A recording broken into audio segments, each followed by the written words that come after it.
Hello बच्चों,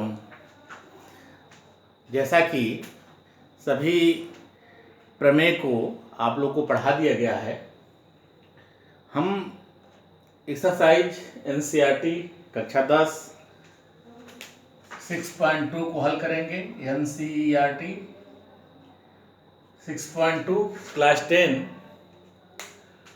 इसमें बहुत आसान सवाल हैं, आप घबराने की जरूरत नहीं है। इसमें दो सूत्र लेंगे, एक है थेल्स प्रमेय या आधारभूत समानुपातिकता प्रमेय या बीपीटी, और उसका विलोम। तो उसका स्टेटमेंट इस तरह है, आपको याद होगा, उसका प्रूफ भी कर लीजिए, प्रैक्टिस कर लेंगे, बहुत इजी हो जाएगा। जब तक प्रमेय आपको याद नहीं रहेगी और याद करके उसको समझ नहीं लेंगे, तब तक सवाल बहुत परेशान करेगी। यदि किसी त्रिभुज में एक भुजा के समांतर अन्य दो भुजाओं को भिन्न भिन्न बिंदुओं पर प्रतिच्छेद करने के लिए एक रेखा खींची जाती है, तो वह अन्य दो भुजाएं एक ही अनुपात में विभाजित करती है, अन्य दो भुजाओं को एक ही अनुपात में विभाजित करती है। जैसे ये है एक त्रिभुज ABC में भुजा BC के समांतर D खींची गई है, तो AD अपान DB बराबर AE अपान EC ये है। इसको जो है हम लोग जो है देखेंगे, हल करेंगे। जैसे क्वेश्चन नंबर 1 है, जैसे आकृति 1 और 2 है। त्रिभुज ABC में दिया है कि D समांतर BC, तो AD का क्वेश्चन नंबर 1 का पहला है, AD बराबर दिया है 1.5, DB बराबर दिया है 3 सेंटीमीटर, AE दिया है 1 सेंटीमीटर और EC दिया है, EC का मान दिया है, ज्ञात करना है तो मान लेते हैं यक्स है, यक्स मान लेते हैं। तो आधारभूत समानुपातिकता प्रमेय है, यही है कि AD बटे DB बराबर AE बटे EC। तो हल इसका इस तरह है, ये दिया है, चूंकि DE समांतर BC त्रिभुज ABC में,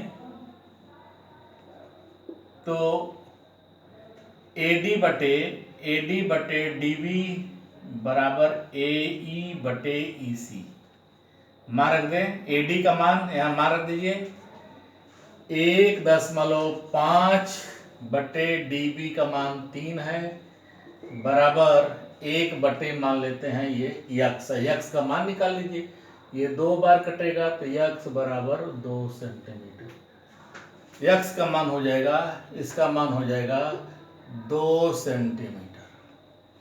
इसी तरह यहाँ पर दूसरा में यक्स बटे 7.2 बराबर 1.8 बटे 5.4, यानी AD बटे DB बराबर AE बटे EC।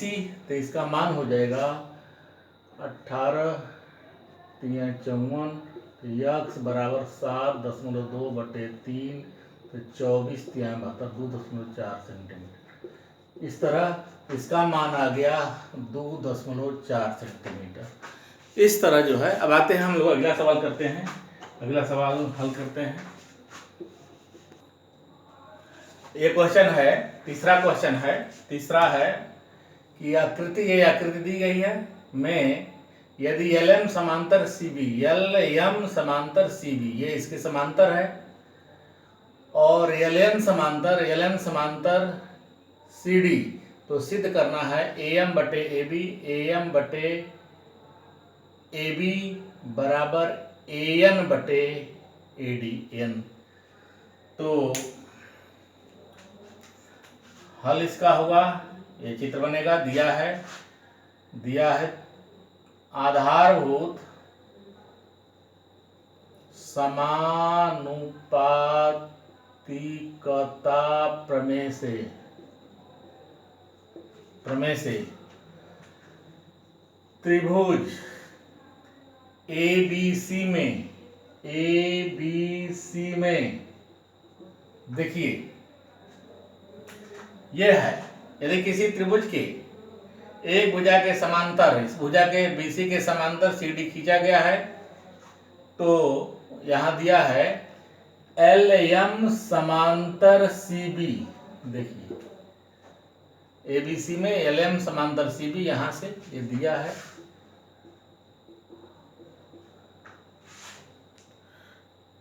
समांतर खींची गई रेखा दो अन्य भुजाओं को एक अनुपात में विभाजित करती है, तो इसलिए हो जाएगा हमें AM बटे AB सिद्ध कर, AM बटे AB बराबर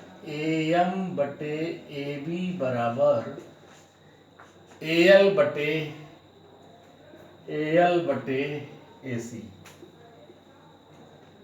समीकरण 1 देखिए इसी प्रमेय से, यानी AD इसमें AD बटे AB बराबर AE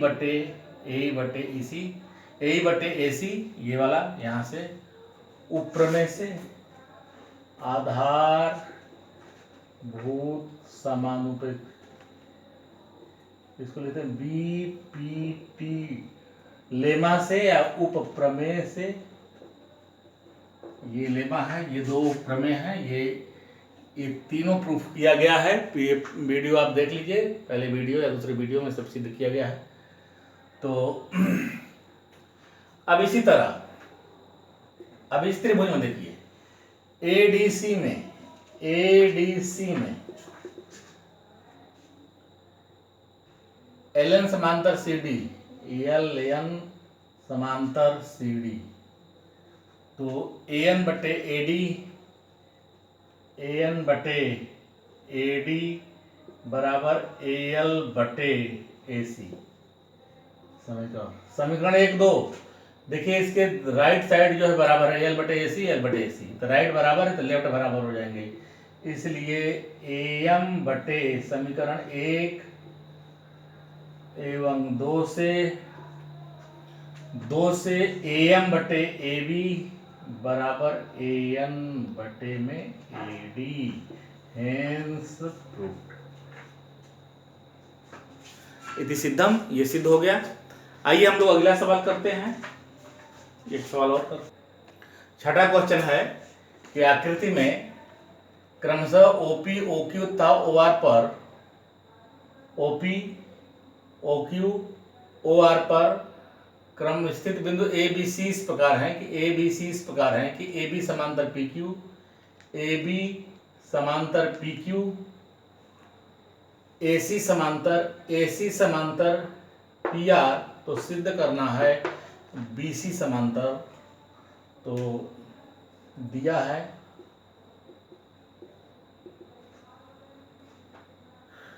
त्रिभुज, इसमें लेते हैं PQOPQ में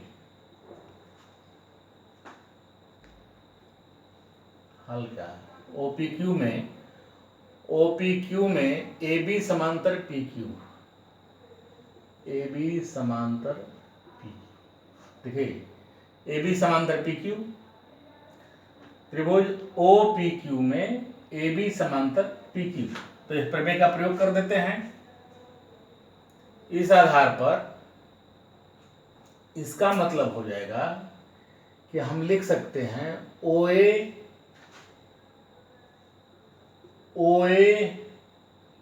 बटे में AP बराबर OB बटे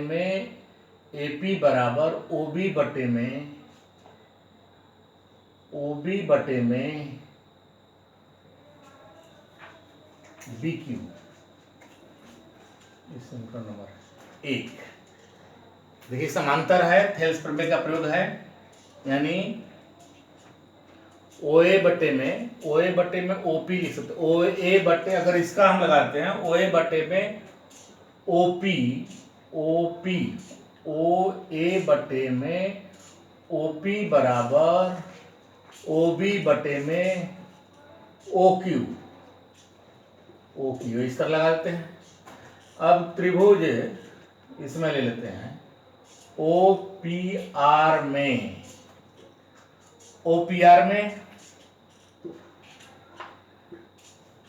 क्या है, OA बटे में OP बराबर OA बटे में OP बराबर OC बटे में OR। समीकरण 2 हो गया। देखिए समीकरण 1 2 से, समीकरण 1 एवं 2 से समीकरण 1 2 ले लिए तो ये क्या हो जाएगा, OB बटे में OQ बराबर OC बटे में OR। OB बटे में OQ OB बटे में OQ बराबर OC बटे में OR। तो इस यदि कोई त्रिरेखा एक त्रिभुज को दो भुजाओं को समान अनुपात में विभाजित करती है तो वह रेखा तीसरी भुजा के समांतर होती है।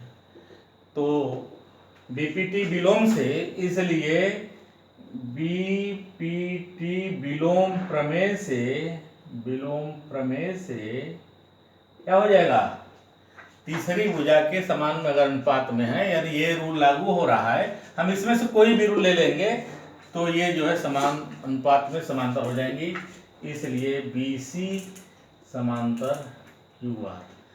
मान लीजिए अगर हम इसको इस रूप में लिखना चाहते हैं, AD बटे DB, AD बटे में AD यानी OA बटे में, या लिख सकते हैं OA बटे में AP बराबर OB बटे में OB बटे में BQ, और यहाँ से इसमें लिख सकते हैं OA बटे में AP बराबर OA बटे में OC बटे में OC बटे में CR।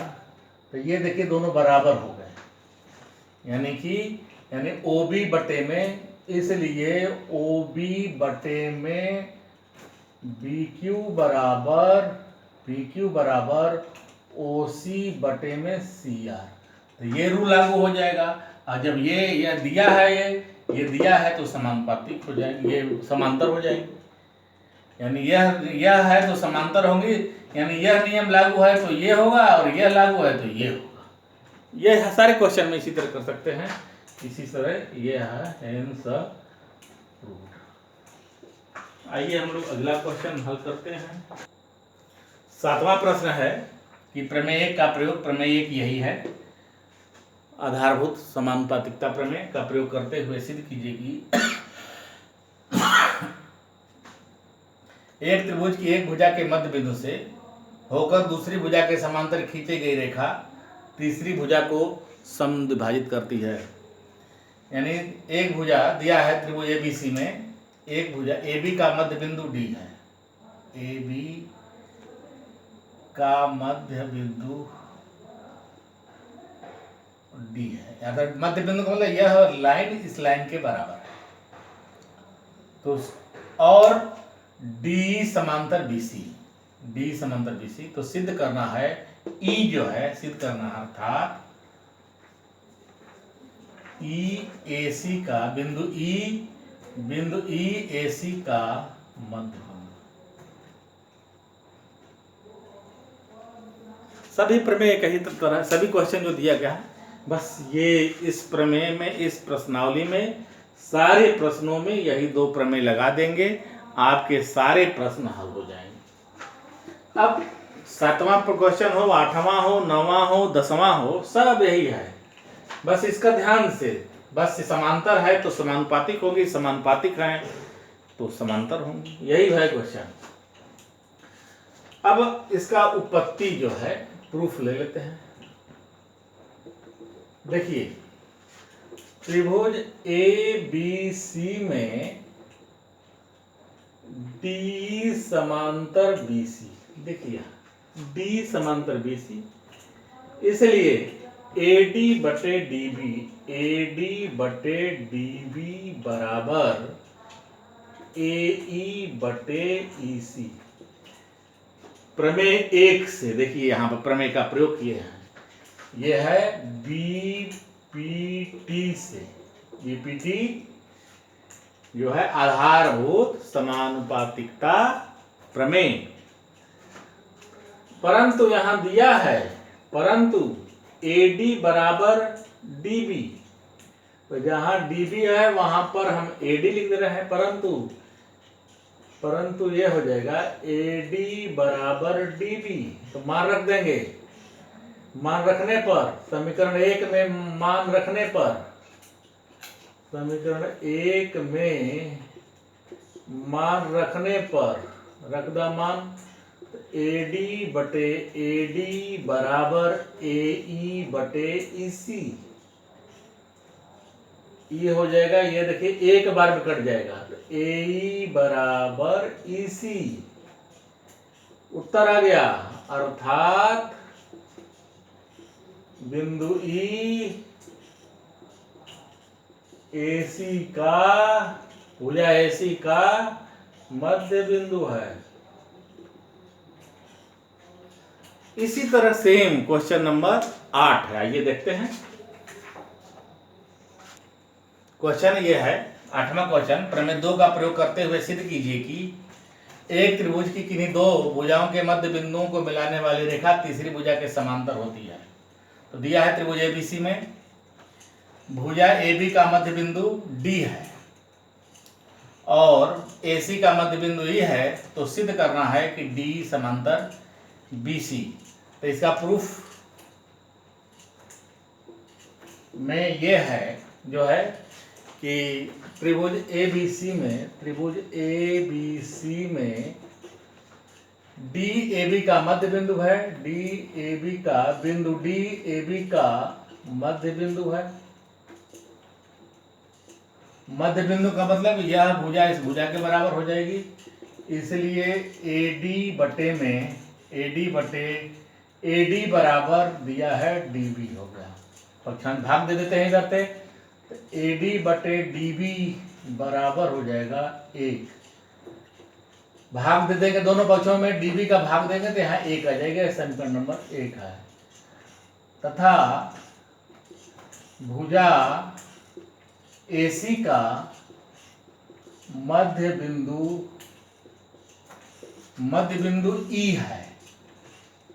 E है, इसलिए AE अपान में EC बराबर EC। मध्य बिंदु को मतलब यह भुजा इस भुजा के बराबर है।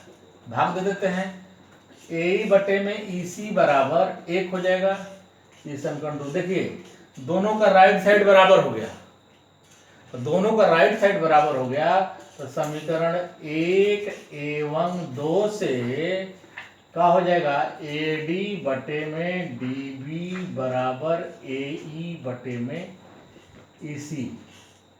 तो यहां से देखिए, यदि कोई रुज रेखा एक त्रिभुज की दो भुजाओं को समान अनुपात में विभाजित करती है तो वह रेखा तीसरी भुजा के समांतर होती है। इसलिए D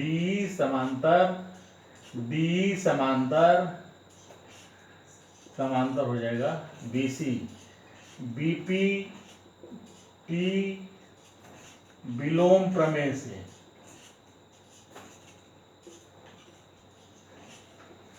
BPT यानी आधारभूत समानुपातिकता प्रमेय का विलोम यही कहता है, यदि कोई त्रिभुज रेखा एक त्रिभुज की दो भुजाओं को समान अनुपात में विभाजित करती है तो वह यहाँ एक रेखा त्रिभुज को दो भुजाओं को समान अनुपात में विभाजित कर दी है तो तीसरी भुजा के समांतर हो गई। और कक्षा 9 में ये प्रमेय पढ़ चुके हैं।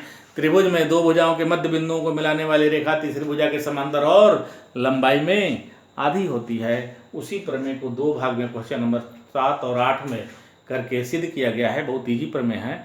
अब शेष जो है जितने क्वेश्चन हैं आप लोग अपने से करिए और सारे क्वेश्चन में यही लगाइएगा, और यह जो है बहुत आसानी से प्रश्न हल हो जाएंगे। ये दोनों को 3 4 5 7 8 10 बार रट लीजिए, लिख लीजिए। लिखने के बाद जब इसका प्रयोग करेंगे बार बार तो प्रैक्टिस हो जाएगा और सवाल लगा लेंगे।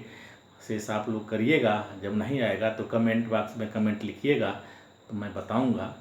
बहुत बहुत धन्यवाद। अभी तक मेरे चैनल को अगर सब्सक्राइब नहीं किया तो जरूर कर दीजिए, बहुत फायदा में रहेंगे। बहुत बहुत धन्यवाद।